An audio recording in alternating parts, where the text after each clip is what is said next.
આજે માતૃ દિવસ છે। વિશ્વના અનેક દેશોમાં આજ માતૃ દિવસની ખાસ ઉજવણી થાય છે। આપણા ભારત દેશમાં પણ માતૃશક્તિના પૂજન સાથે ઉજવણી થાય છે। આવા જ એક સાહસિક માતાના દર્શન અમે તમને કરાવવા જઈ રહ્યા છીએ। ધાનેરા તાલુકાના સરાલ ગામ ખાતે રહેતા વારીબેન ચૌધરી, જેઓના પતિ હવે આ દુનિયામાં નથી રહ્યા। વર્ષ 2020માં તેમના પતિ મફાભાઈ ચૌધરીનું નિધન થયું હતું અને તેમના નિધન બાદ વારીબેનના સંઘર્ષમય જીવનની શરૂઆત થઈ હતી। ઘરના મોભીનું નિધન થતાં મોટા ભાગે મહિલાઓ હિંમત હારી જતી હોય છે।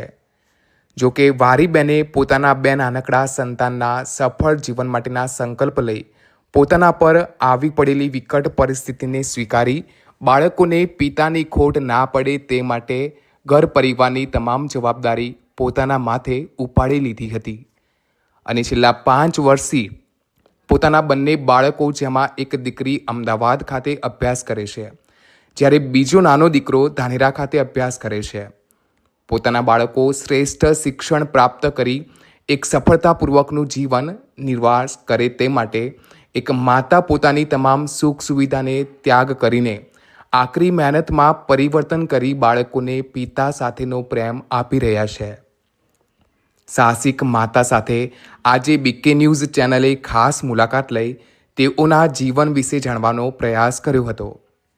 વારીબેન જણાવે છે કે પતિના મૃત્યુ બાદ પશુપાલનના વ્યવસાયમાં વર્ષ દરમિયાન જે નફો આવે છે તે નફામાંથી બાળકોને શિક્ષણ આપું છું। હિંમત રાખી બસ બાળકોને જોઈ જીવન વિતાવી રહ્યું છું।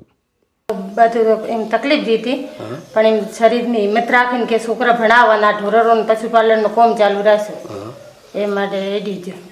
કેટલા બાળકો હોય શું ભણે? મારે 2 છોકરા છે ને બેની ભણાવું। છોકરી અમદાવાદ ભણે, છોકરો તો નેરા ભણે। એને નવા પશુપાલનમાંથી ખર્ચો આપણે રાખો, નફામાંથી ભણાવવાનું, ઓલું ઢોર સારા ખર્ચો એટલે જાય। એકલા હાથે બધું કામ કરો, જવાબદારી વધારે? બધી જવાબદારી મારા ઉપર જ આવી છે। એટલે આ કોઈ ખોન લાવવું, ઢોરરો, પશુપાલન એ બધી મારે જ સંભાળવા રહ્યું। લાવીને નોખ્યું, સાર ઘાસો, ગાડી જાતે ચલાવો છો? ગાડી ચલાવવાની, દૂધ ભરાવવાનું, એ બધી જવાબદારી આવી છે માથે।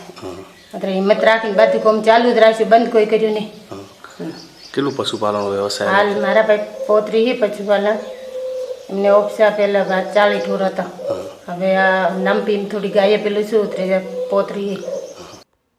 સ્ત્રીના અનેક રૂપ હોય છે, જેમાં દીકરી, માતા, બહેન અને પત્નીના દરેક કિરદાર સ્ત્રી બીજાઓના ભલા માટે ક્યારેક પોતે પણ હસવાનું ભૂલી જાય છે। આમાં જ્યારે માતાનું પાત્ર આવે ત્યારે એક માતા માટે પોતાના બાળકો કરતાં આખી દુનિયામાં કોઈ મૂલ્યવાન હોતું નથી। ધાનેરાની જેમ બનાસકાંઠા જિલ્લાની એક માતા, બહેન, પત્ની માટે પશુપાલનનો વ્યવસાય સાર્થક સાબિત થઈ રહ્યો છે। બનાસ ડેરીના ઝોનલ અધિકારી નારણભાઈએ પણ આજે વારીબેનની મુલાકાત લઈ તેઓના સાહસિક જીવનને વંદન કરી જિલ્લાની તમામ માતાઓને માતૃ દિવસની શુભેચ્છાઓ પાઠવે છે। એ માતૃશક્તિ દિવસ છે, તમામ માતાઓને વંદન। આજે અમારા ગામના વારીબેનના ખેતરે મુલાકાત લીધી। ખરેખર વારીબેનને ખૂબ ધન્યવાદ છે કે એમના જીવનની અંદર એમને સાહસિક જીવન જીવ્યા છે। એમને મેં આજે પ્રશ્નોત્તરી કરી અને જે એમને પૂછ્યું છે એના ઉપરથી ખરેખર મારી સાથે ખૂબ ગદગદ થઈ છે। બેને એમને 2015માં પૂર જે આવ્યું ત્યારે કામ કર્યું છે, પૂર પછી 17માં પણ પૂર આવ્યું હતું અહીંયા, એ સમય પણ એમને જે વાત કરી એના પછી એમના પતિ ઘણા સમયથી ગુજરી ગયા છે। એમને એક દીકરો અને દીકરી છે અને એમણે પશુપાલન થકો જે એમને પશુની માવજત કરી અને પશુ રાખી અને એમના દીકરા દીકરીને ભણાવે છે। નાની ખેતીની અંદર એ બેસ્ટ કામ કરી અને એમનું બેસ્ટ ગુજરાન ચલાવે છે। ખરેખર એમને વંદન છે।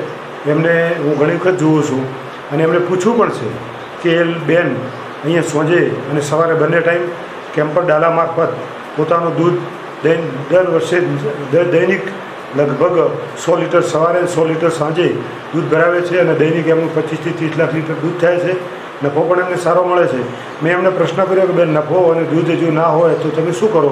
તો કે મારો કોઈ હાલ રહે નહીં। એટલે ખરેખર બનાસ ડેરી અને દૂધ મંડળી મારફત બેને જે પશુપાલનનો વ્યવસાય કર્યો છે અને એમનો જે ગુજરાન ચલાવ્યું છે, બેને ખૂબ ખૂબ વંદન, ધન્યવાદ।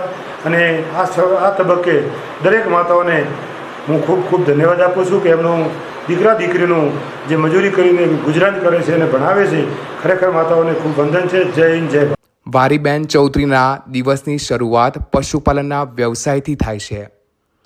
પશુઓને ઘાસચારો આપવો, દૂધ લઈ જીપ કેમ્પરમાં જાતે ચલાવી, સ્થાનિક દૂધ મંડળી પર ભરાવવા માટે જવું, સાથે વજનદાર બોરીને જાતે ઉચકવાની સાથે ઘર પરિવારનું દરેક કામ અને સામાજિક કામ પણ વારીબેન જાતે કરી રહ્યા છે. આજે તો દરેક માતાઓને વંદન છે, પણ વારીબેનનું જીવન જોતા આવી માતાઓને 100 સલામ આપીએ તો પણ ઓછા છે.